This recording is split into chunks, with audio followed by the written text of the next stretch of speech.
দার্জিলিং থেকে ওই দিকের একটা রাস্তা আছে যেখানে নাকি খুব অ্যাক্সিডেন্ট হয়।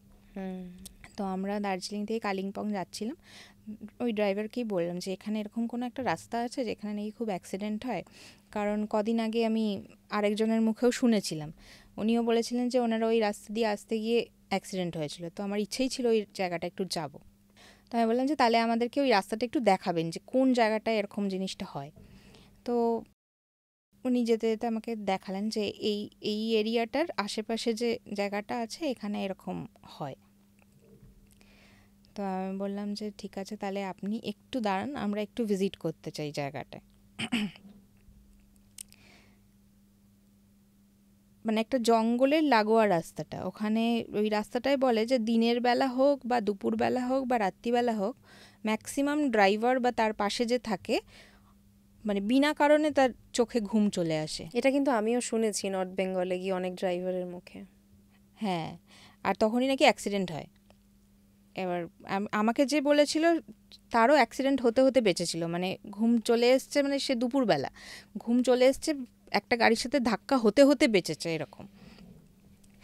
তো ওই জঙ্গলের মধ্যে যাই, আমরা দেখতে থাকি যে মানে কেন হচ্ছে, ওখানে কি ব্যাপার। একটা জায়গায় আমরা খুব ফ্রিকোয়েন্সি পাই, যে যে এখানটায় বেশি ফ্রিকোয়েন্সি পাচ্ছি তাহলে এখানেই কিছু ব্যাপার হবে।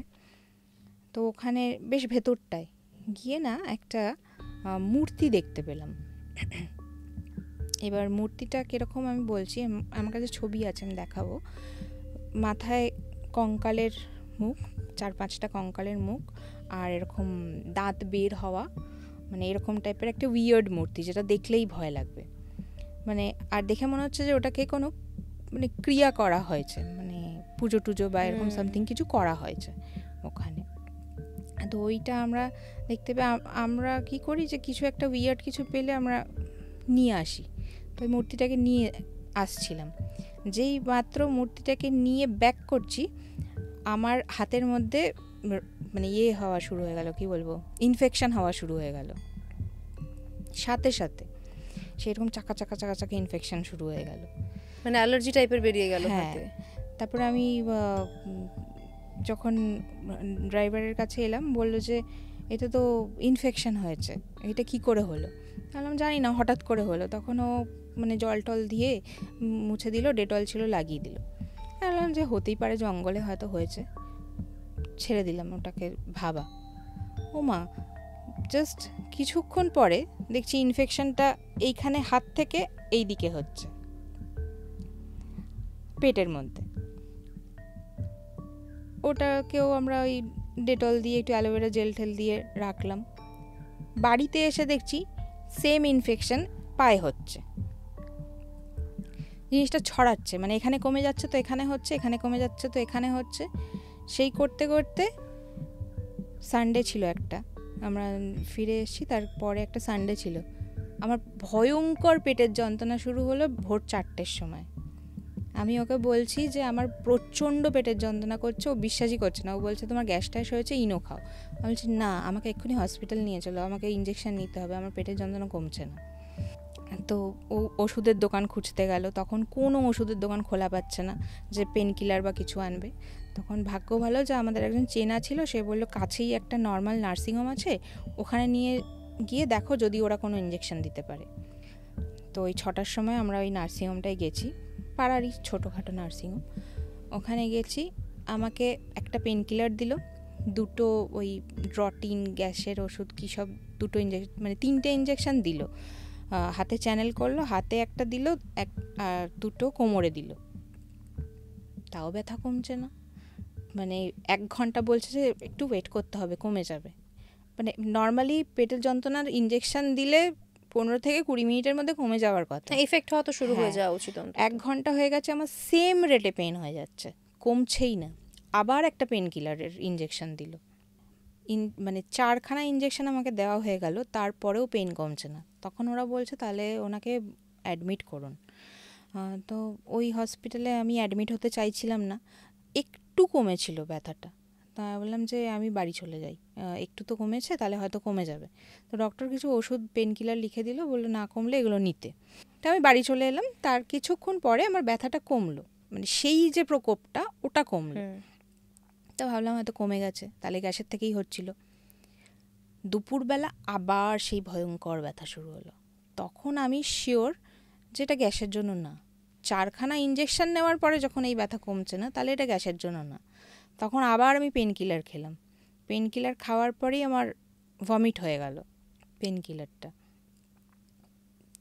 কিলারটা খাওয়ার পরে একটু কমলো আবার ব্যথাটা।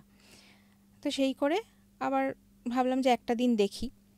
রাত্রির 12টার সময় আবার সেই ভয়ঙ্কর পেন শুরু হলো। আমার এত পেন হচ্ছে যে আমার মনে হচ্ছে এখনই আমাকে এমার্জেন্সিতে নিয়ে গিয়ে ভর্তি করো। তখন আপনারা কোথায়, মানে না শিলিগুড়িতে না না তখন এখানে? আমরা এখানে কলকাতায় চলে এসেছেন অলরেডি? আচ্ছা। তো এবার হসপিটালে সিএমআরআইতে আমার ভর্তি হওয়ার ইচ্ছা ছিল। তো ওখানে ফোন করলাম যে এমার্জেন্সিতে গেলে কি মানে আমার তো বাকি সব টেস্ট হয়ে গিয়েছিলো, কোনো টেস্টে কিছু ধরা পড়েনি। মানে সেই টাইমেও যে বললাম সিকিম যাওয়ার সময়ও সব টেস্ট হয়েছিল, এটা 1 মাসের ব্যবধানে হচ্ছে। সেই টাইমেও সব টেস্ট করেছিলাম। এই এই এটা হওয়ার পরেও ব্লাড টেস্টে যা যা আছে সব করেছিলাম, খালি ইউএসজিটা বাকি ছিল। তা আমি বললাম যে তাহলে ইউএসজিটা কি এখন গেলে হবে? তখন ওরা বললো যে না, এখন গেলে তো হবে না, আপনাকে ওই সেই সকাল 10টা-11টার দিকেই ওটা করা হবে। তো এখন গেলে সেই পেন কিলারই দেবে। তাই ভাবলাম তাহলে আমি সেই পেন কিলার খেয়ে বাড়িতেই থাকি, সকালেই যাব হসপিটাল। হসপিটালে গেলাম, ডক্টর দেখালাম, ইউএসজি করলাম, ধরা পড়লো অ্যাপেন্ডিক্সে বিশালভাবে ইনফেকশন ছড়িয়ে গেছে। মানে যেটা ইমিডিয়েট, মানে কালকে পারলে কালকেই অপারেশন করতে হবে। তো অপারেশন করলাম, কিন্তু ব্যাপারটা হচ্ছে এই যে ইনফেকশনের যে ব্যাপারটা, হাতে হলো, এখানে হলো, এখানে হলো, এখানে হলো, তারপরে গিয়ে অ্যাপেন্ডিক্সে গিয়ে ওরম ভয়ঙ্কর ইনফেকশন। মানে একটু তো কিছু বোঝা যাবে যে ইনফেকশন হচ্ছে বা ওই কিছু। মূর্তিটা কি এখনো বাড়িতেই আছে? আছে। ওটা নিয়ে অ্যাকচুয়ালি আমাদের রিসার্চ চলছে। মানে ওটা কিসের মূর্তি বা ওটা কেন, যতদূর জানতে পারলাম কয়েকজনের সাথে কথা বলে, যে ওটা নাকি নেপালিজ গড, মানে মহাকাল বা এই টাইপের কিছুর মূর্তি। এখনো প্রপারলি জানি না, সেই জন্য বলতে মহাকালের এই পারছি না। ধরনের মূর্তি তো মানে নর্মালি দেখা যায় না। না, নর্মালি দেখা যায় না। এটা কোনো তান্ত্রিক ক্রিয়ার রূপ, যেটা নর্মালি যারা পুজো করে তারা এই মূর্তিটাকে পুজো করে না। তো এখনো পুরোটা ডিটেলসটা আমরা করে উঠতে পারিনি বলে আমি পুরোটা বলতে পারছি না। এই জিনিসটা এখনো প্রসেসিংয়ে আছে। মানে বাড়িতে কি এখন অন্য কিছু ফিল করছেন, মানে অন্য কোনো নেগেটিভ এনার্জি বা কিছু? মহাকাল হলে তো নেগেটিভ এনার্জি হওয়ার কথা নয় প্র্যাকটিক্যালি। না, অ্যাকচুয়ালি ফিল করছি বলতে যেটা করছি সেটা আমি বলতে পারছি না এই মুহূর্তে, কারণ কিছু কিছু ফিলিং হচ্ছে যেটা আমি শেয়ার করতে পারছি না এখন।